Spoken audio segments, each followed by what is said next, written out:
Boomerang is going to make his first MCU appearance in Spider-Man Brand New Day. Y'all may be thinking, who is this character? Don't we have a DC Boomerang? And I'm going to explain to y'all who exactly he is right now. Boomerang's real name is Fred Myers, and he was born in Australia but raised in America. And like Bullseye, he had a knack for throwing things and hitting things very accurate. And like Bullseye, he wanted to be a pro baseball player, but he accepted bribes and that led to his suspension. But after that, there was a secret organization called the Secret Empire that later hired him and gave him the equipment and the suit to be called the Boomerang. And one of his first jobs as a Boomerang is he had to go steal secret information from the military, and he kidnapped Betty Ross, the daughter of Thunderbolt Ross, which in the MCU we last saw him in Captain America Brand New Day as Red Hulk. And this led to a confrontation between Boomerang and the Hulk where they fought, and Boomerang was actually putting in some work against the Hulk. But the end goal is always the same. The Hulk will always beat the shit out of anyone who's in his way. But as their fight ended, we see Hulk hanging from a mountain and holding Boomerang, but then he transformed back into Bruce Banner, where he dropped Boomerang and he fell. After this fall, he spends a lot of time in Australia to recuperate,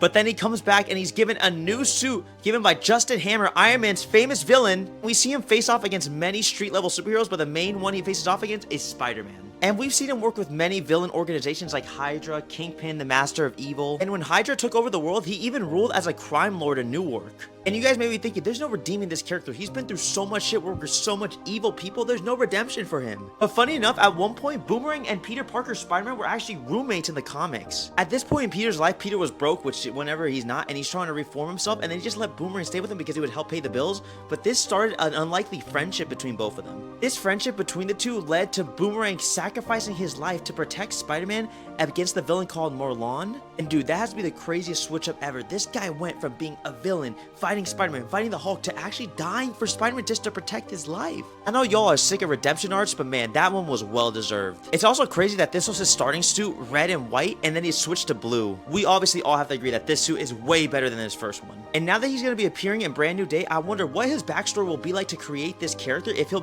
already be in the universe since he'll be Spider-Man for a couple years. And I also wonder, since Savage Hulk is coming back, do you think we'll possibly see Betty Ross and we'll see a storyline where Boomerang takes Betty Ross and unleashes the Savage Hulk? Holy shit, that would be insane. And I also wonder if we're going to see a glimpse of Peter Parker and Boomerang's relationship in this movie, or we're just going to start them off as enemies and then grow them later on. I'm not sure, but either way, I'm excited for this ride. I'm excited to see what they do with Boomerang, and I can't wait to see what happens in Spider-Man Brand New Day.